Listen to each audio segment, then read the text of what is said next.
'సిహాబ్ బరాబర్' జీ5లో తెలుగులో స్ట్రీమింగ్ అవుతున్న ఈ మూవీని చూశాక నాకైతే ఓటీటీయే కాబట్టి పెద్ద అంచనాలు లేకుండా ఒక్కసారి చూడవచ్చు.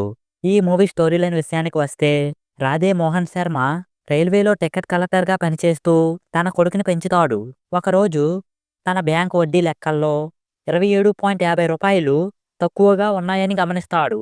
బ్యాంకుకు వెళ్లి కంప్లెయింట్ ఇచ్చినప్పుడు అది ఒక చిన్న సమస్యగా అనిపించినా ఆ తరువాత తాను ఆరా తీయడంతో 2,000 కోట్ల స్కామ్ బయటపడుతుంది. మరి ఈ స్కామ్ వెనక ఉన్నది ఎవరు?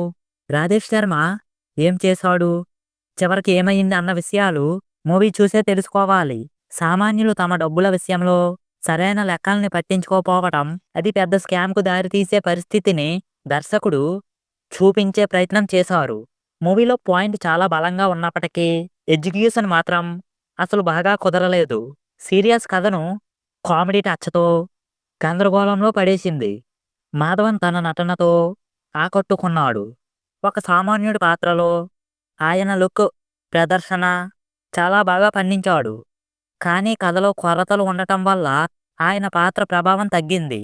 మిగతా యాక్టర్స్ అయితే ఓకే ఓకే అన్నట్లుగా నటించారు. సినిమాటోగ్రఫీ బాగుంది. బ్యాక్గ్రౌండ్ స్కోర్ మాత్రం అసంతృప్తికరంగా ఉంది. 'సిహాబ్ బరాబర్' అని పదే పదే వినిపించే మ్యూజిక్ ట్రాక్ చిరాకు తెప్పించిందనే చెప్పాలి. ఇక మూవీలో ఆసక్తికరమైన కథ, మాధవన్ నటన, కొన్ని కీలక సన్నివేశాల్లో ఉన్న మంచి ఎమోషనల్ కంటెంట్ ఇవి మూవీకి ప్లస్‌గా చెప్పవచ్చు.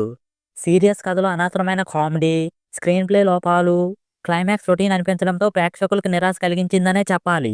ఇవి మూవీకి మైనస్‌గా చెప్పవచ్చు.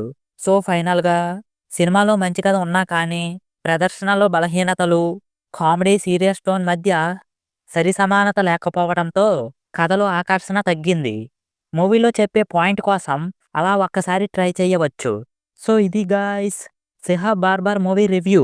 నా రివ్యూ ఎలా అనిపించిందో నాతో కామెంట్స్‌లో షేర్ చేసుకోండి. మళ్ళీ ఇంకో మంచి వీడియోతో కలుద్దాం.